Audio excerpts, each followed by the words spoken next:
Hello, everybody. We're back.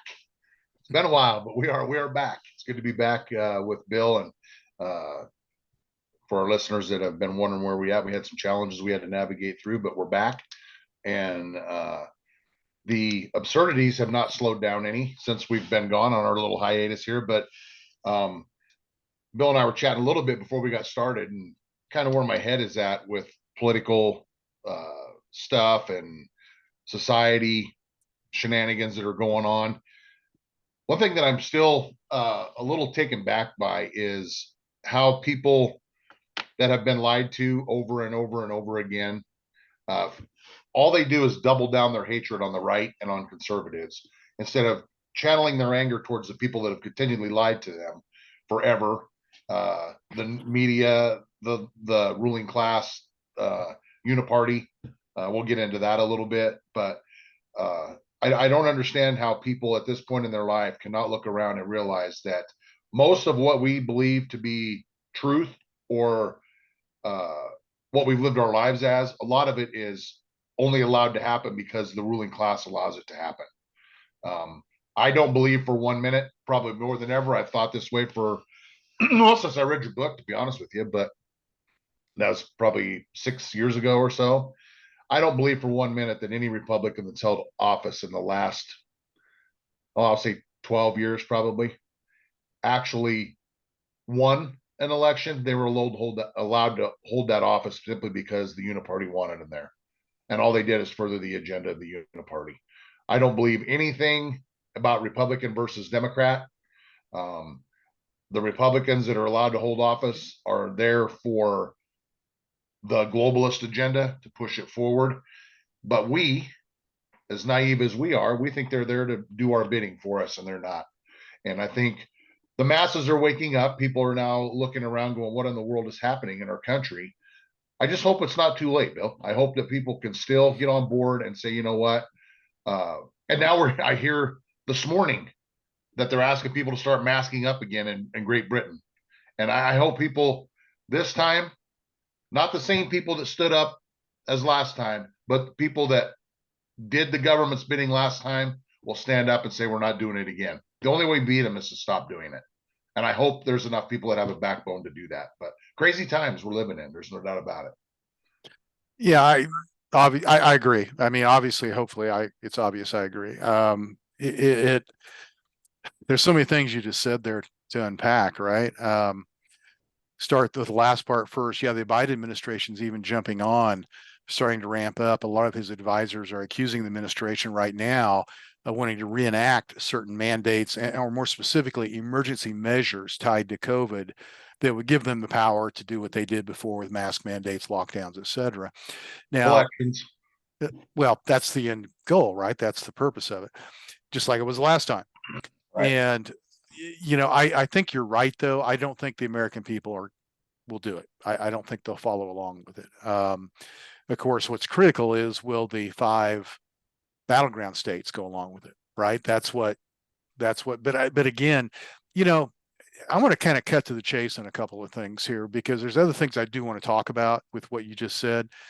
The Establishment Uniparty. I'm not sure that it's every single elected office, because they don't need that. All they need is the majority. All they need is the Right. chairmanships. All they need is the, Speaker of the House, things like that in the states and the federal.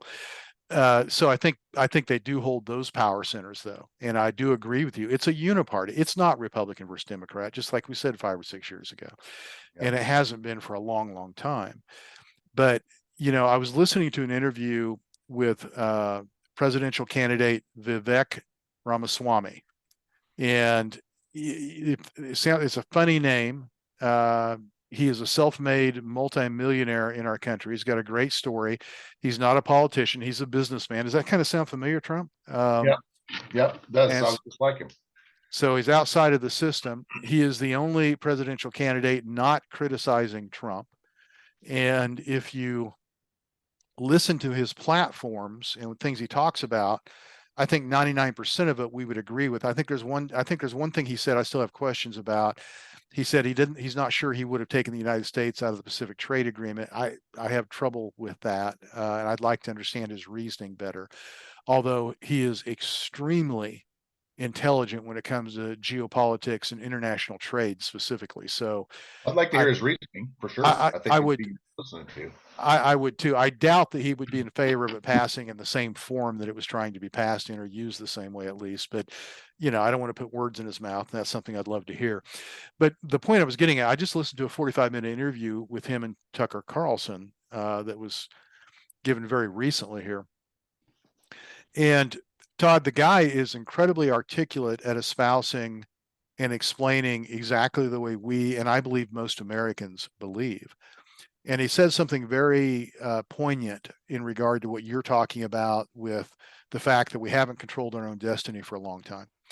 And you and I have always taken a stance. Well, first of all, our overriding stance has been, look, we don't care if a politician or a leader or someone within power, we don't care if they're bribed, coerced, Yeah. greedy, naive, or diabolical. It doesn't make any difference to us because their actions are causing us harm.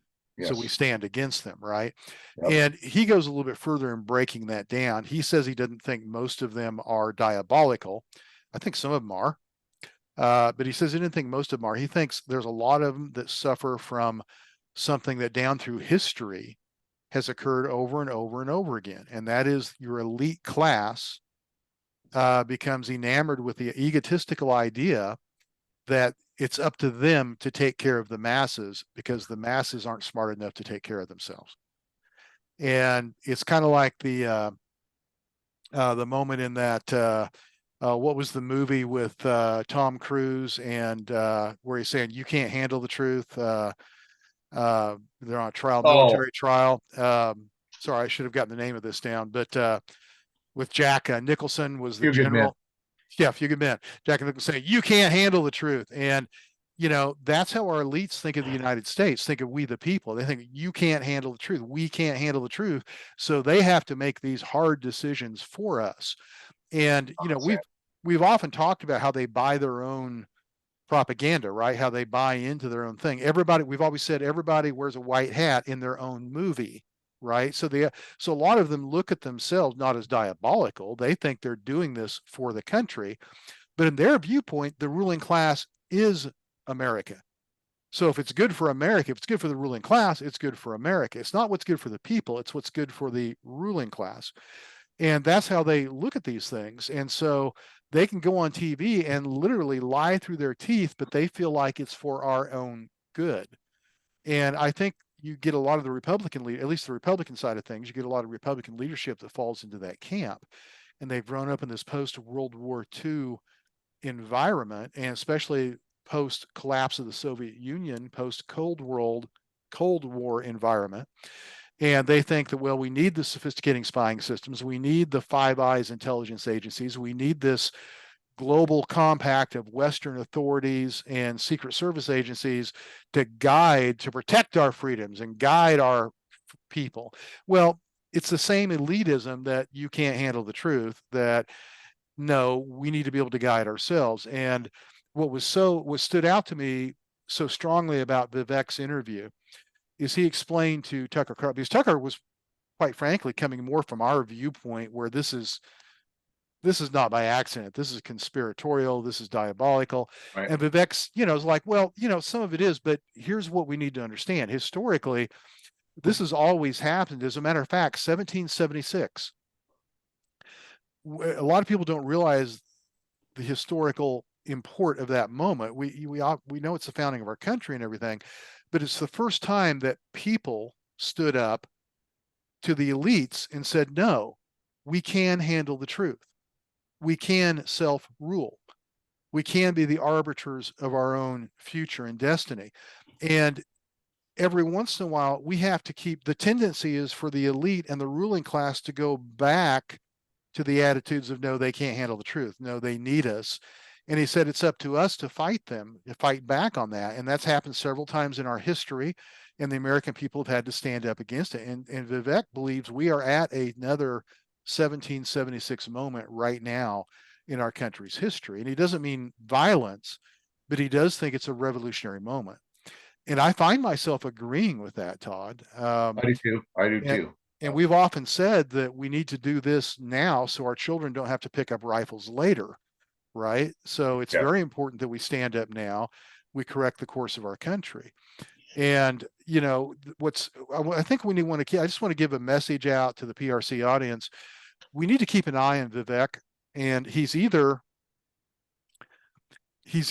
in the mold of Donald Trump, an independent outsider that's extremely intelligent, that is very sophisticated, like I said, especially on geopolitics, international trade, and areas like that with China, Taiwan, et cetera. He's either someone that is on the same page as we are in 99% of the things and can articulate it and can figure it out and could be a good leader in that sense, or is the Antichrist doing a great job of fooling us all right Yeah. into following him.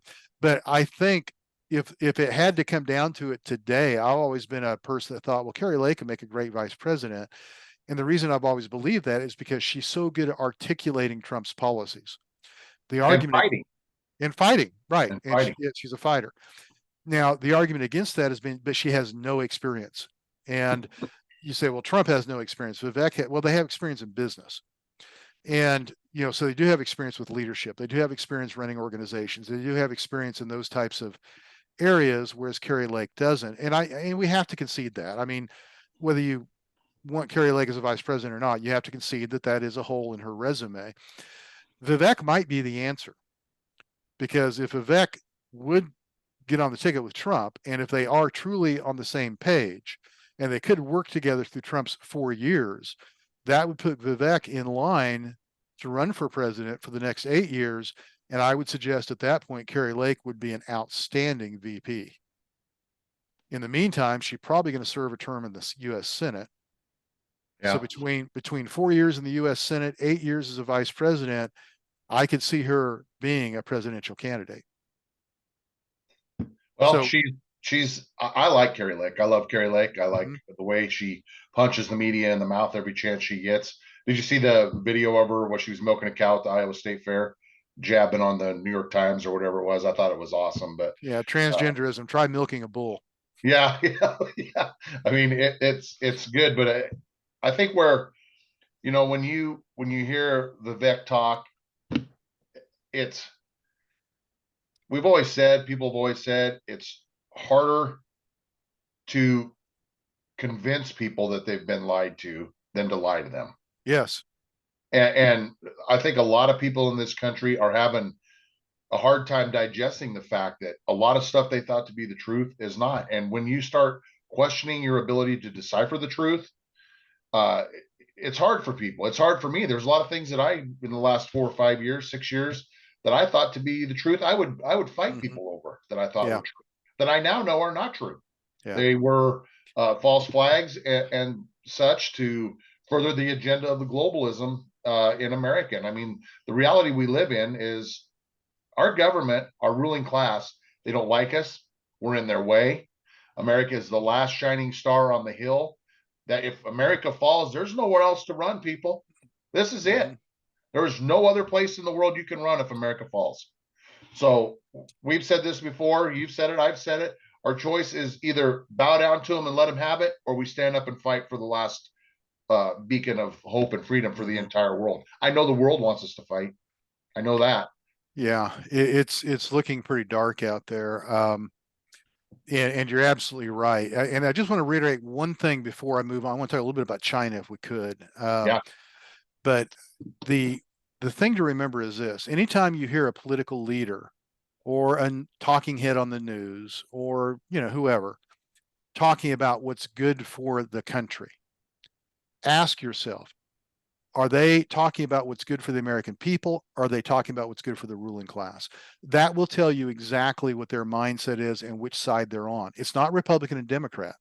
You got to get that out of your head. It's not Right. conservative and liberal. Okay. It's not even American or English or American or Australian, or, I mean, you could really take it that far if you wanted to.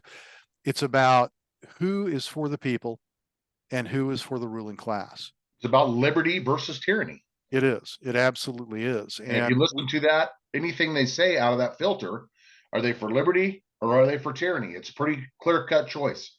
Yeah. It makes it very easy to see who's who. And it's really hard. I know it's really hard. Like you said, it's really hard to get our minds wrapped around that, because we've always been taught that we're a classless society. It's not, upper class versus lower class.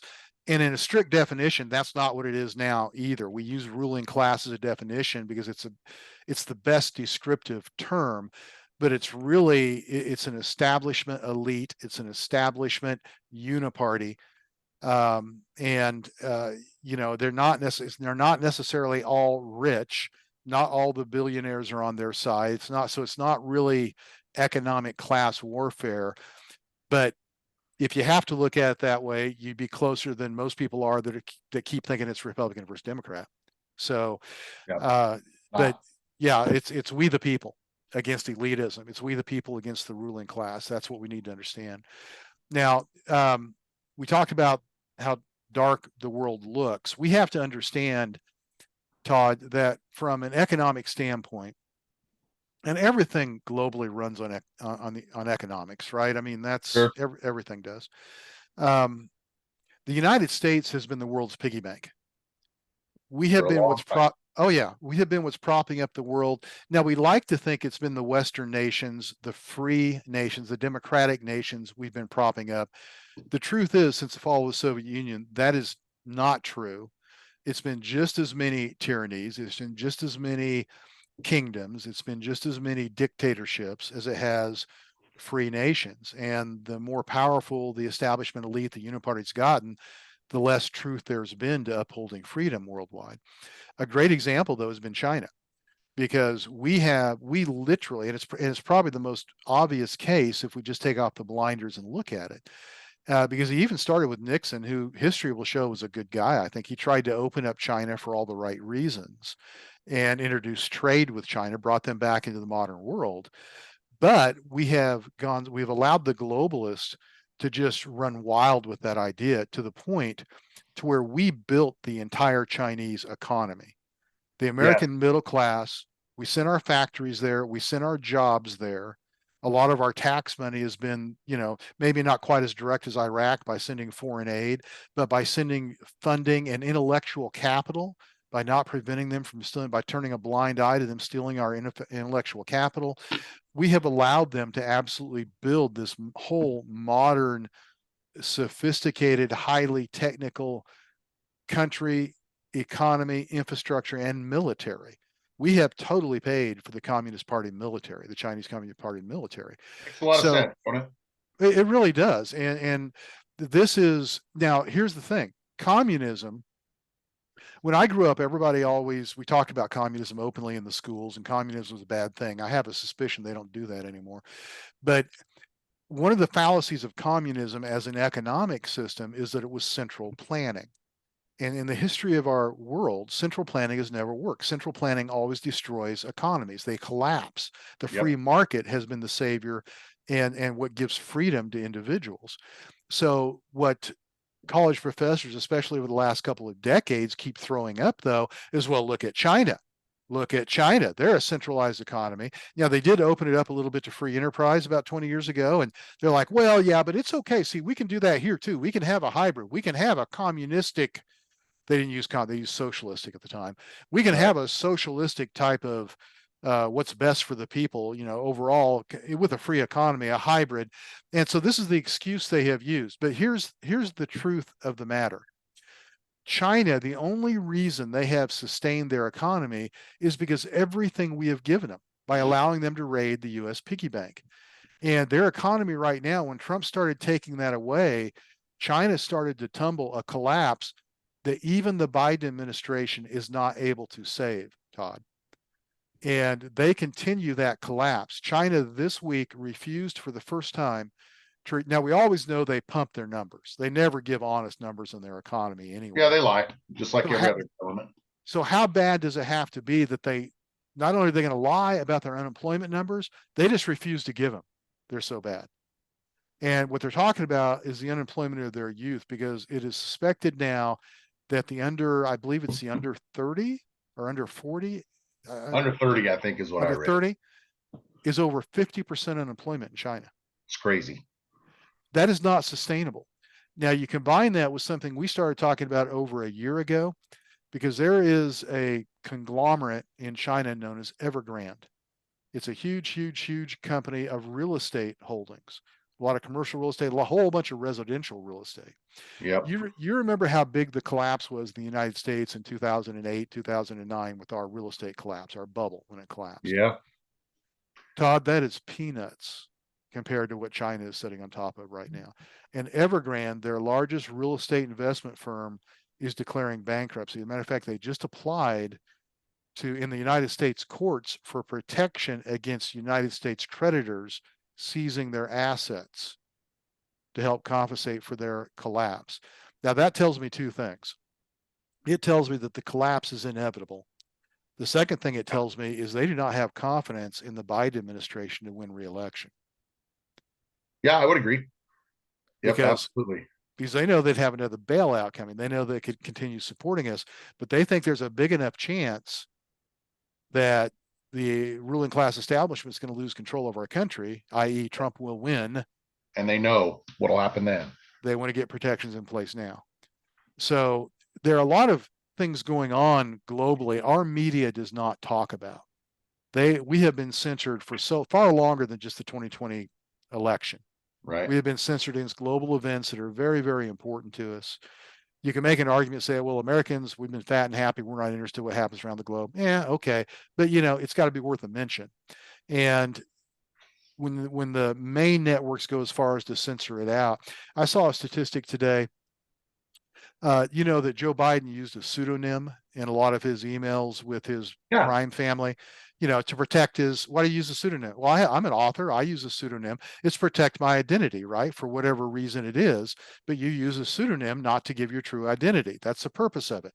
Well, that's what Biden was doing in his correspondence with his family members in regards to all their business dealings with China and Ukraine and other countries. So President Joe Biden used a pseudonym to protect his identity in all these communications that he has lied about, said he had nothing to do, said he wasn't even aware of. He used a pseudonym. Do you know how many minutes of mention that got on ABC, CBS, what is the other one? CBS, NBC, ABC, CNN, and MSNBC. Do you know how many minutes of coverage they gave that pseudonym? I would say probably none. 0. Yeah. None of them even mentioned it. So that is blatant censorship to the American people. This is the definition of an elite ruling class, of an establishment uniparty that, oh no, the American people can't handle the truth. They can't be trusted with knowing the truth because they might give a knee-jerk reaction that's way out of proportion. And, we can decide what's important for the people in our country and our future. We don't need to have the people getting in the way of that. That is the attitude. And I think there's a little bit of that, but I think it goes further than that. Is they don't want us to have the truth. They don't not only don't think we can't handle it, but they don't want us to know the truth. Well, they don't want us messing up their plans because they're smarter than us, and they don't want these pesky proletariat. They don't want the pesky proletariat getting in there and messing up their bourgeois schemes. So I think I'm using the right terms there, but go back to the French Revolution, right? But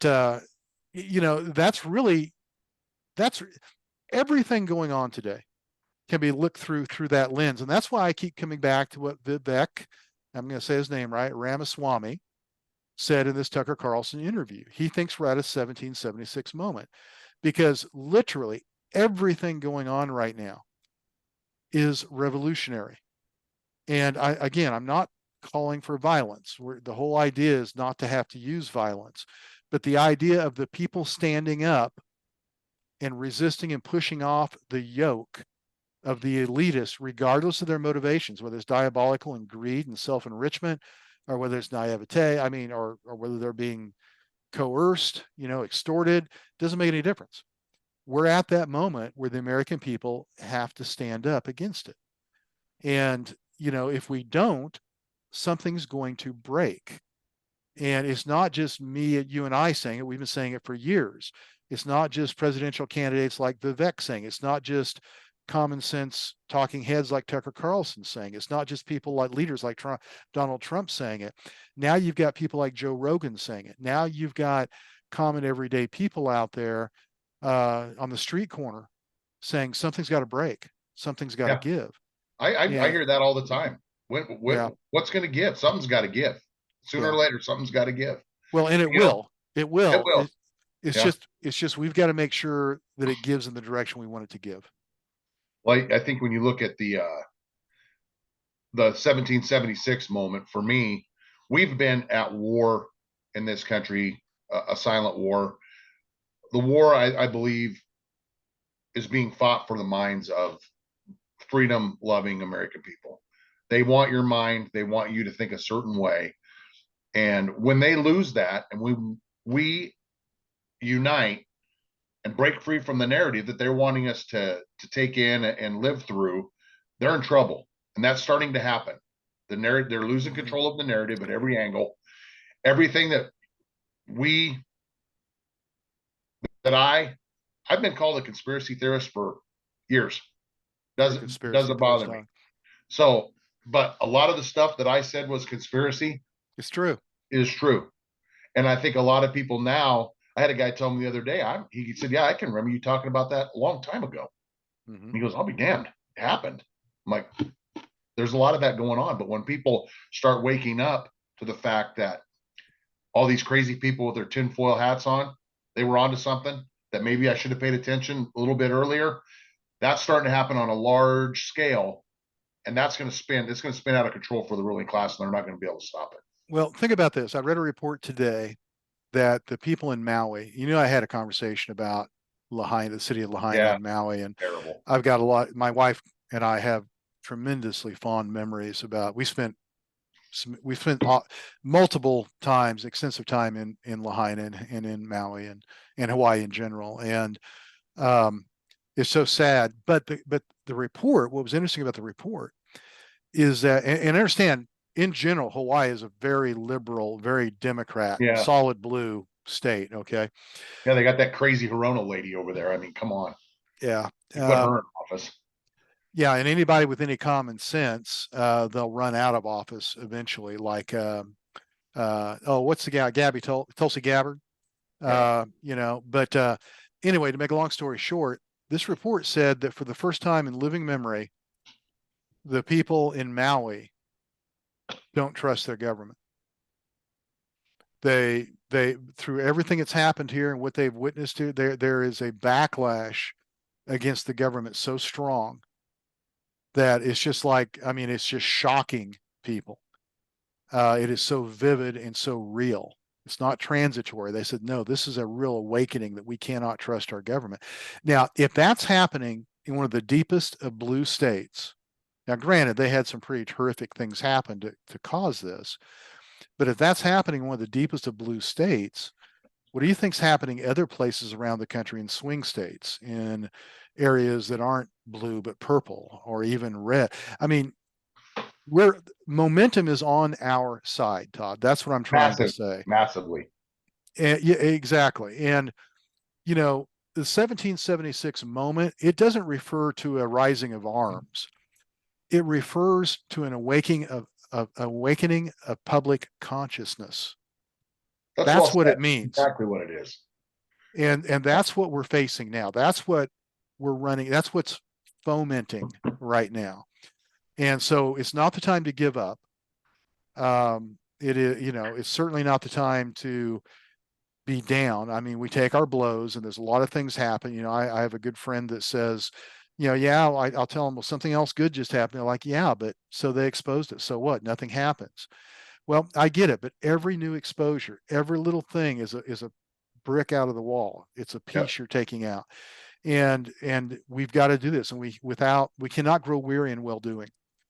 We must continue down this path. We've said before, we wish that we had 10 million listeners on this podcast, right? We're not quite there. Yeah.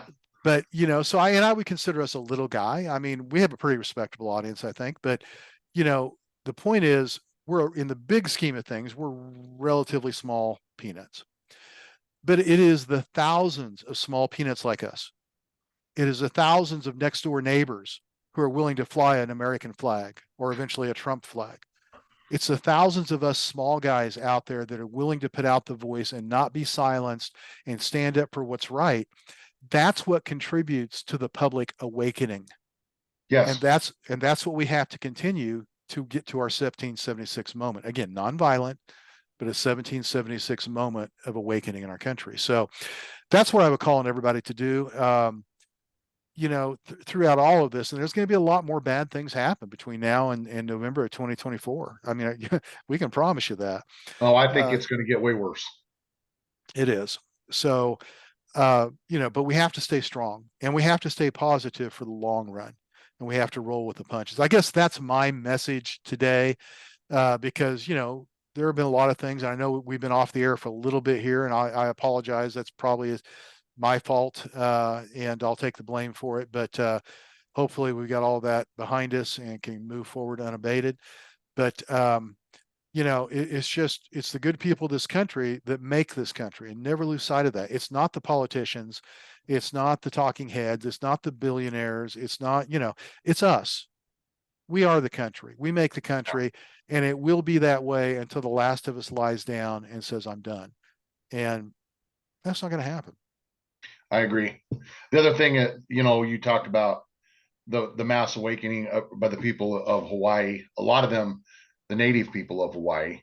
I think one thing that really resonated with me as to the how they think of American people, our government, the powers that be, is when we're sending $3.1 billion to the Ukraine, and they're offering $700 a citizen to the people of Hawaii. That's what's going on in our country.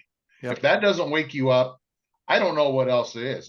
To me, it is how anybody could even say that our government is for us, has us, they work for us. How much time has Joe Biden, Kamala Harris, anybody in the administration spent in Hawaii? I don't think none of them. Todd, we've said this forever. If you want to know what somebody cares about, you open up their calendar, you open up their checkbook. Yep. The same thing is true for the ruling elite. If you want to know what they care about, see where they spend their time and where they spend their money. Ukraine. It ain't Hawaii. It ain't the American people. Exactly. It's Ukraine. Right. It's the drug companies.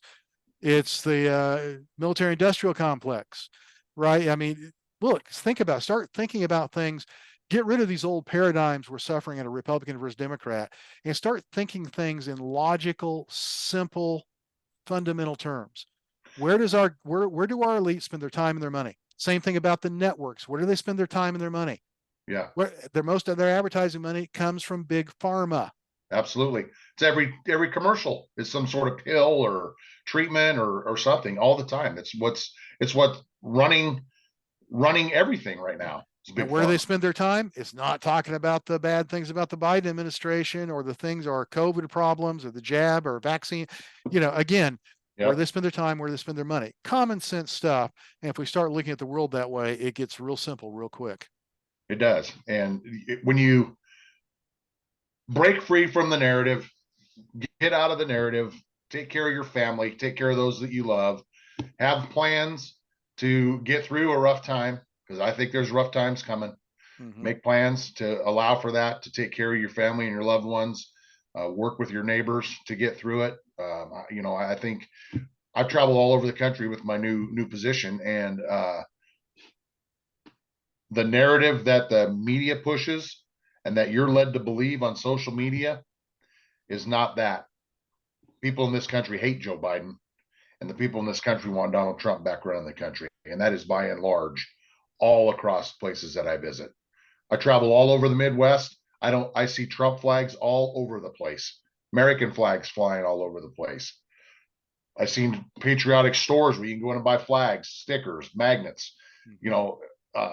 People are getting very, very tired of the situation that America is in right now. And something's going to give, but be ready to take care of your families. That's, I guess, what I would leave you with. So, and we will prevail. It's just, it's always darkest before the dawn. Remember? Yeah, it's good. There's going to be some growing pains coming out of this, but they're going into it. But remember, with everything that's going on, it's always a great day to be an American, and communism still sucks. We'll catch you on the next one. Thanks, everybody.